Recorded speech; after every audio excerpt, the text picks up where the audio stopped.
Is what is universal apply to everything? Is what is universal applies to everyone? If we say something is universal, does it mean universal, meaning restricted to our universe? Or does it go beyond our universe so that the universe is not really just the universe? It's a tricky question. A tiny little tricky question that's messed up our minds. Welcome to Godsearch. I'm Michael Shevack, and we're here to help you enhance the incredible experience, no matter where you're from, no matter what your religion is, no matter what your country you belong to, what your genetic background is. If you live life and if you are part of life, you are already on a God search and you have noticed somehow this incredible experience of a sense of truth. It's hard to even describe. It's harder to even define. It's a sense of truth. You've also noticed a sense of unity with a certain harmony and alignment, the rudiments of what's often called covenant, where you and God are cooperating together. And in that sense, you begin to notice that the work of your hands and the actions that you take sometimes ride with the waves and follow a nice perfect flow, and you're in the groove and in your flow. That kind of alignment is an actual spiritual experience. Ask any businessman who has gotten a high from some lead on Wall Street and pursued his gut, her gut, their gut. Let's not get lost there, and pursued it to a win, a victory. Okay. That experience exists. It is part of a God search. But what I want to talk about today comes off of the last God search, where we were beginning to unpack some of the ideal that is behind the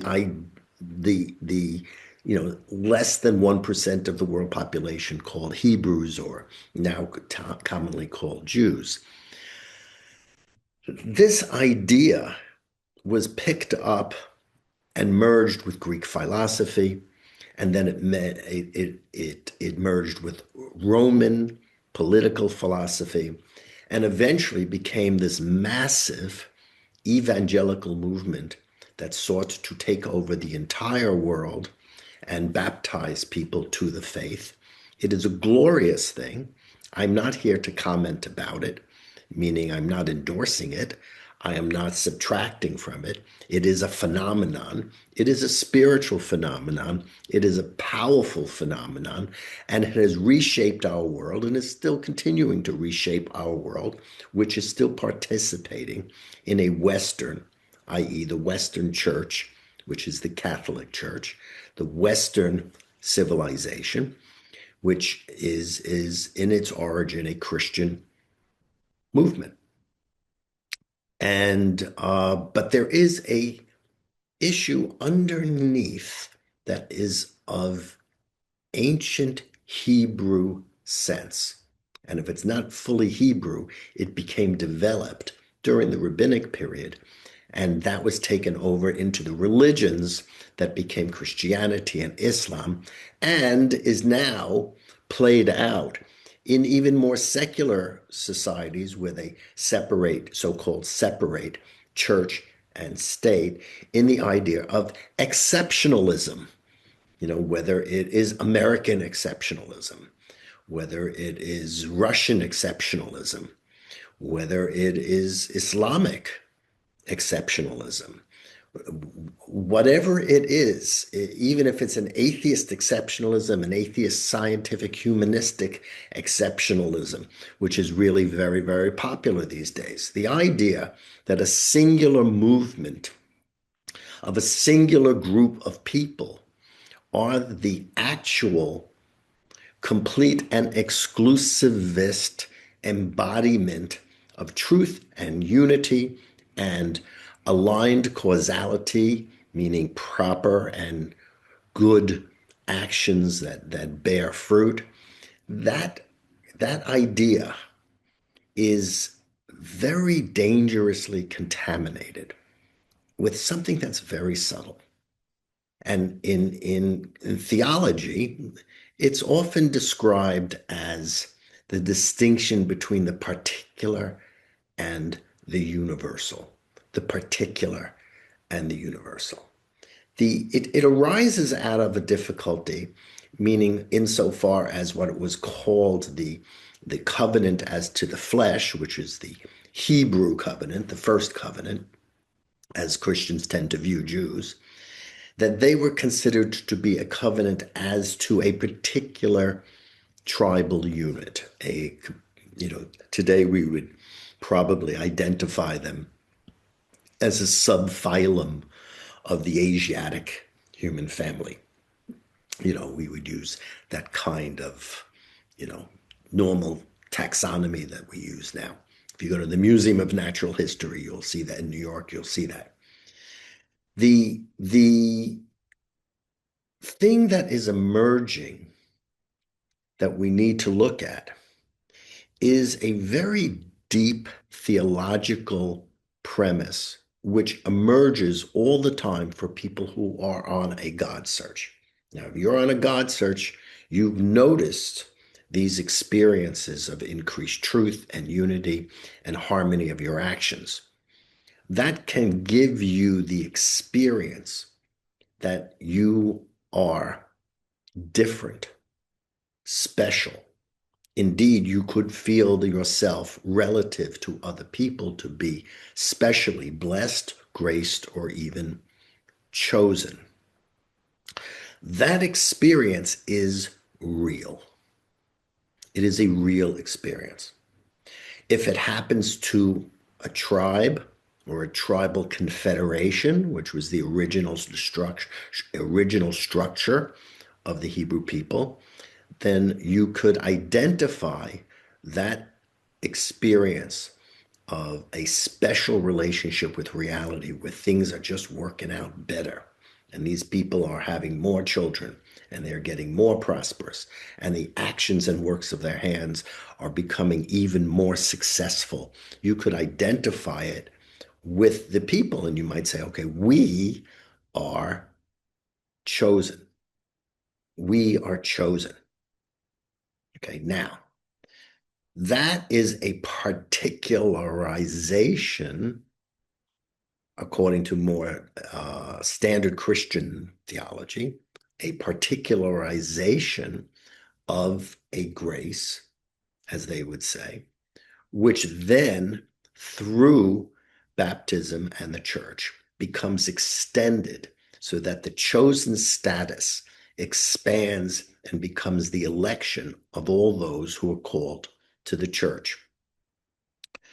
And that particular viewpoint, which is, let's say, the people, the flesh, it's called the covenant as to the flesh, the subphylum of the Asiatic family called Hebrews, that particular experience spiritually gets fomented and launched out into the world so that it is launched with the purpose of reaching universally everyone. So the particular, the Jew, becomes the universal, which is the promise of Christianity. That same exact thing takes place in Islam, which is and extends it even more because it came after Christianity, it arose after Christianity, and is very much considered to be the flowering and the perfection of Christian thinking as well as Jewish thinking, in the theology.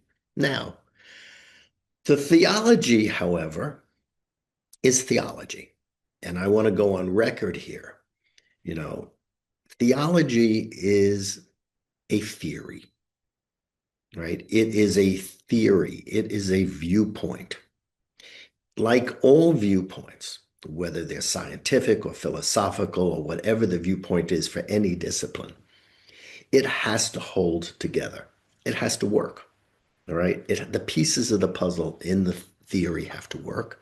And if the theory is true and doesn't need to be altered, then you, if it's a decent theory, you can predict from it. So if you know what the experience is of covenant, and you can experience becoming shot, imbued, lightning strikes, and covenant sparks in the person, and you feel yourself called, then based on a certain theology, one can have a certain progressive, clear viewpoint of exactly what takes place, okay, and begin to understand what is the process by which an awakening takes place in a person or an awakening takes place in a people, and then they enter into a phase of growth and evolution. Again, my apologies for those people who are offended by that word.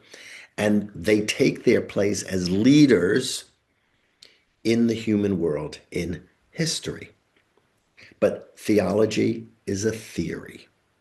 And there are things that are not exactly correct about that theory, just as there are still things that are making no sense in very, very established theories, such as quantum mechanics, where interpretations are very, very tricky, where it can't account for its own observation. It's very tricky stuff. So you got to be careful with theory, even if the theory is what we call theology. And theology, once it's believed with your heart and assented, assented, with the mind, meaning your mind says yes, what happens is it takes on the air of being sacred and devotional. And people get very, very nervous and upset and personally feel attacked when it's discussed. That is not my purpose here on Godsearch. It is not to attack, it's not to make anyone nervous, but we're here to be open and honest about the search of God. And even if you're choosing to search their God through an established religion, which is absolutely not at all something we should be embarrassed about, however secular the culture. In fact, on a God search, you will find that there are many, many disciplines and many group lines of consciousness which will be pulled towards you and bring you information on the God search, depending on what your desire is and what your nature is, and pull you forward. But on the particular issue versus the universal issue, it's kind of was claimed that the Hebrew was particular, okay? And they got expanded to the entire world. And then you have another problem that arises. If the entire world is expanded through the Christian covenant of baptism or through an Islamic conversion, or for that matter, they are converted to the American, exceptionalist view of how life is supposed to be. We run into conflicts because each of these different covenantal formulations, whether they're religious or not, they're theories, and they don't all work very well. There are things that go wrong. So what happens is another level of universal opens up beyond the universal. You'll have the particular, which is let's say the Jew, and then you'll have the universal, which is the Christian church or the Catholic church, which claims to be the universal church of Christ. I'm not debating it, I'm just stating it. And that was nice poetry, I have to admit. I'm not debating it, I'm just stating it. That was cool. Then we move to another level where sometimes in church theology, it used to be pre-Vatican II that it sounded like if you weren't baptized, you were going to go to hell and be tortured for the rest of your life. And if you were, you would be saved and be blessed for the rest of your life. And it divided up a universal back into two camps, one which was particular and one which is, again, universal. So what was universal became eventually divided again into a particular and a universal. And then that theology expired because of the influence of science and critical thinking and reason, so that the religion began to lose its fire. Enlightened philosophy began to emerge. It has good sides, it has bad sides, it's a theory. And then you had another universal level on top of the previous universal. So you have, in the history of Judeo-Christian ascent, ASCENT, you have a particular, you have a universal, then have a universal that splits into a heaven and a hell. So one is more universal, one is more particular. Then you get a universal above that, which is natural law, okay, and Enlightenment philosophy. And then that becomes a problem, as we have seen in many, many recent years, where you had sexual variance and gender variance becoming the new particular. And then you had a universal that was up there that was attempting to restore the original intent on the covenants. And the whole thing is it's a dance. It's a dance. Now, here's the tricky thing. It is true that in your God search, you can open up spiritual experiences. It is true that this can be transmitted through your thought consciousness and can alter to a certain extent your genes, and you can propagate this knowledge. This is as basic as Abraham. It's as basic as genetics, especially epigenetic theory, which is more recent. And this is true. And you can breed more and more spiritually advanced and more physically enhanced people. They can be more relative to others, more chosen than others, more Jew as opposed to Gentile. There's another example of a particular and a universal. And it's true that this can happen, and can be a genetic encoding of certain knowledges, and there are other forms of memory as well. It's not just simply, amino acid sequencing. Okay, you can encode these things, but when one says that the particular is itself the genome of the Hebrews, you got a problem. It's saying that the breeding itself is the source of its own knowledge. The breeding itself is the source of its own knowledge. Now, if that's the case, we are right on the magic borderline between a covenantal theology, which correctly describes that there can be spiritually exceptional states. There can be special graces that are conferred and genetically transmitted. And the next level, which is the genetics itself determines the special nature of these people in and of itself, and their flesh is sacred. They are by birth right sacred. Okay? And that sacredness, when it is attributed to the result of spiritual development,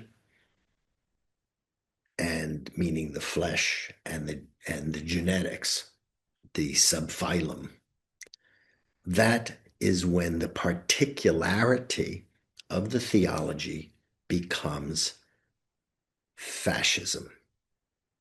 In particular, a biological fascism. Yes, there can be knowledge that Western civilization, overwhelmingly white, okay, breeds into its genetics and transmits a certain propensity over generations for great success, such as the British Empire. They're a fascinating culture. Okay. From my point of view, very curious that they call themselves Brit, which in Hebrew means covenant or circumcision. Okay.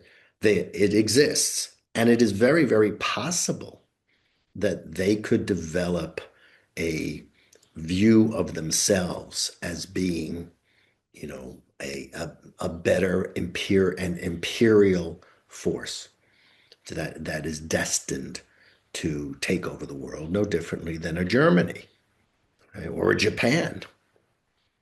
But when the spiritual impulse and the spiritual grace is ascribed to the particularity, and the particularity is the cause of the grace, you have a fascism. You have a genetic fascism.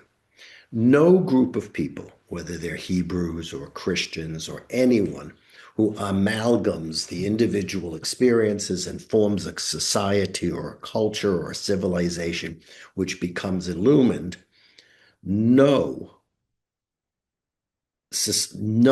group of people that does that can own the experience itself, even though it indeed can be transmitted and can be passed down to certain extents within certain parameters to future generations. You see, in the past, liberal theologians wanted to deny this entirely. Even Richard Feynman, who was an absolutely astonishing physicist, had that difficulty, even though he was basically a good Jewish boy from Queens. The minute you ascribe the result of that kind of spiritual God search as the cause of the exceptional talents and graces that any particular people have, you have defined the borderline which asserts the particular as the universal, and that is fascist. That is what distinguishes Nazism from Jewish philosophy. They're very similar. Don't quote me publicly. It may cause difficulties. A belief in a unified world, a belief in a messianic figure to unite the world, a sacred land called Israel, a sacred land called Germany. Okay? A sacred people, Hebrews. An ordinary group of people, not an am, a goyim, which means an ordinary country. Okay? You had Untermenschen, subhumans, and you had the Superman in Germany.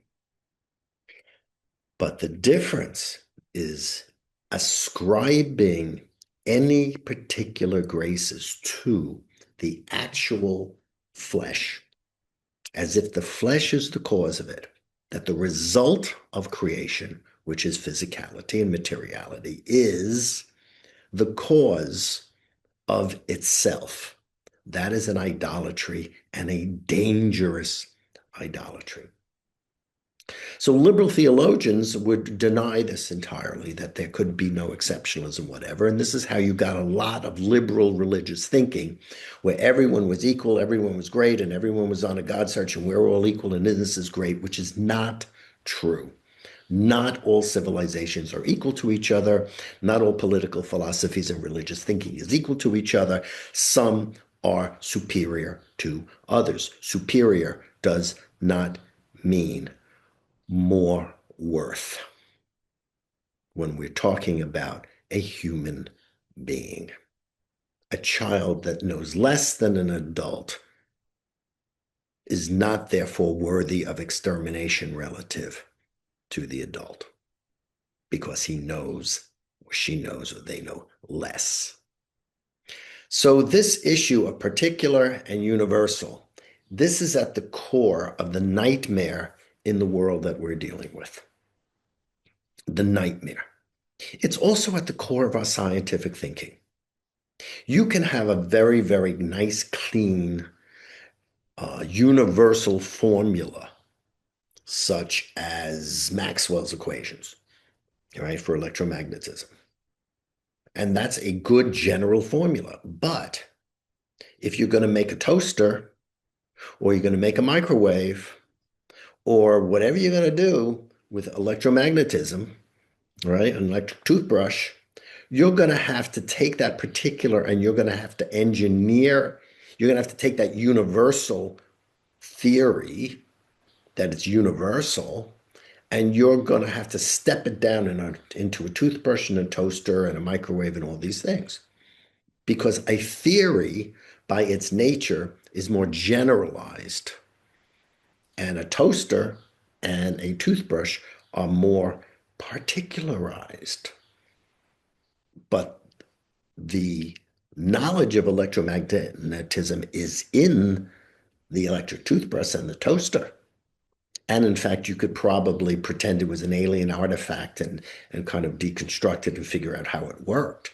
It contains the knowledge, but it is not the source of its own knowledge. The Rosetta Stone contains certain language of, Coptic language and hieroglyphics and stuff, but it is not the source of it.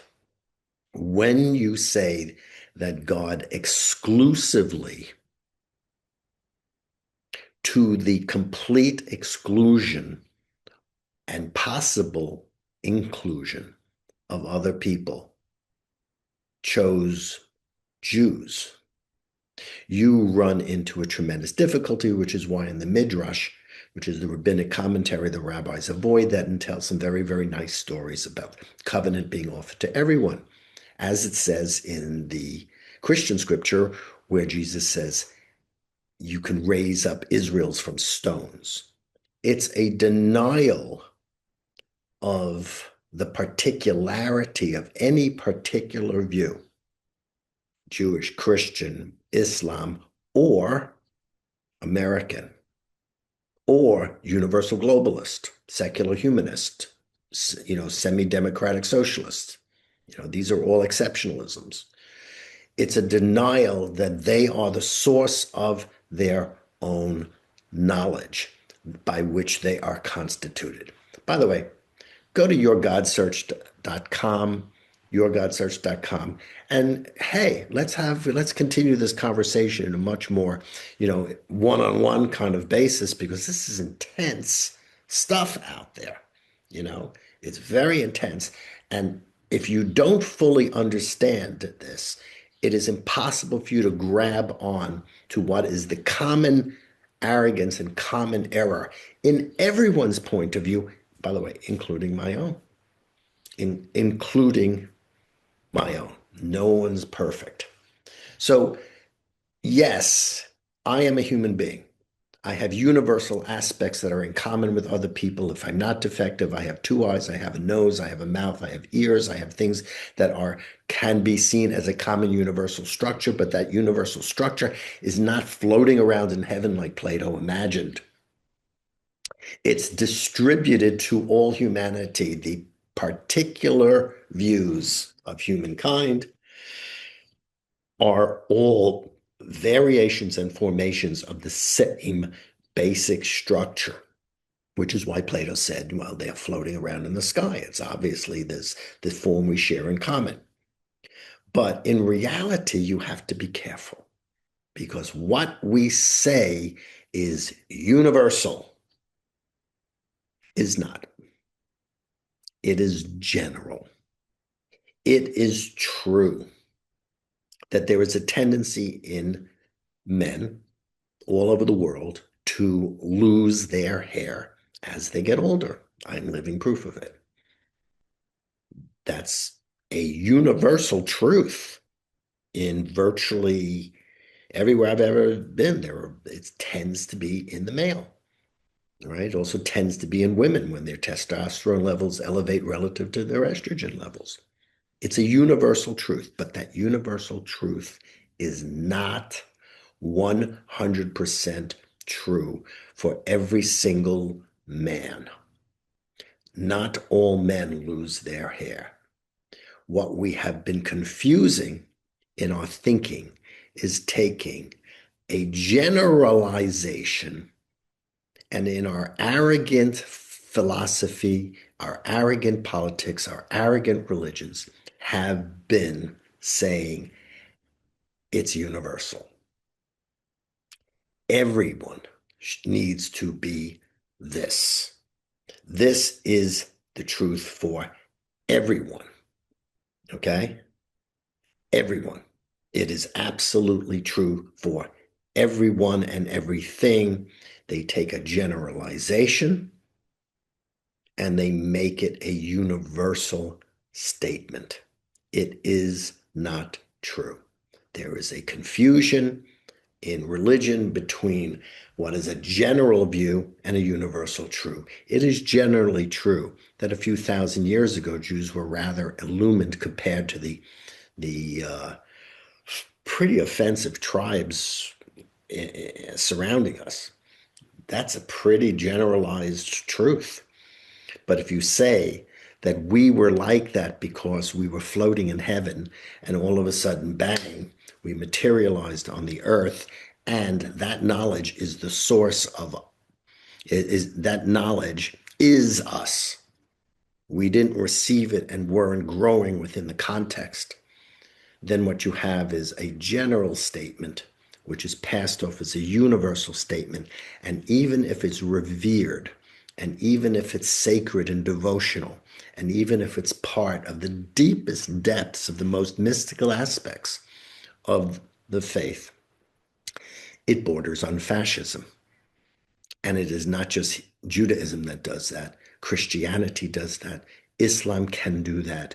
American exceptionalism can do that. There are general and glorious aspects of freedom and separation of church and state and entrepreneurial innovation that is part of the American system. And in general, I would say they are worthy of being taught to the entire world. I'm American, but I will not say that America and Americans are itself the salvation of the entirety of the world. We do not, we are not the source of the knowledge that we embody. It is not American exceptionalism. It is the exceptional nature of, when you're on your God search, you'll discover, of divinity, which is in some fashion absolute, meaning loosened from, in the Greek, absolvere, all right? It's loosened from anything that we measure with our finite little mortal senses. That the miracle, the exceptional, is the unique one, truth itself, unity itself, causality itself, which we can experience in our God search, and is commonly called God. Nice theory. If you don't like it, come up with something even dumber.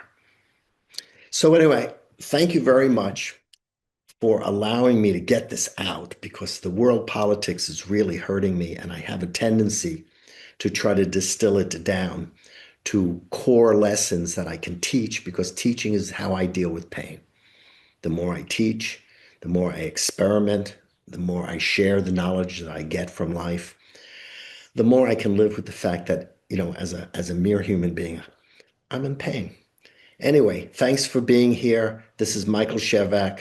You're on a God search, so uncover God, discover God, and recover from dangerous theologies which move with 1 millimeter too much to the left or the right, and you wind up with a fascist, elitist nightmare. And it has nothing to do with whether it's religious or not. It has to do with an erroneous human notion, a falsity. Okay. See you next week, Wednesday, about 5:45 a.m. Eastern Daytime. This is Michael Shevack for Godsearch, and God bless. Bye-bye.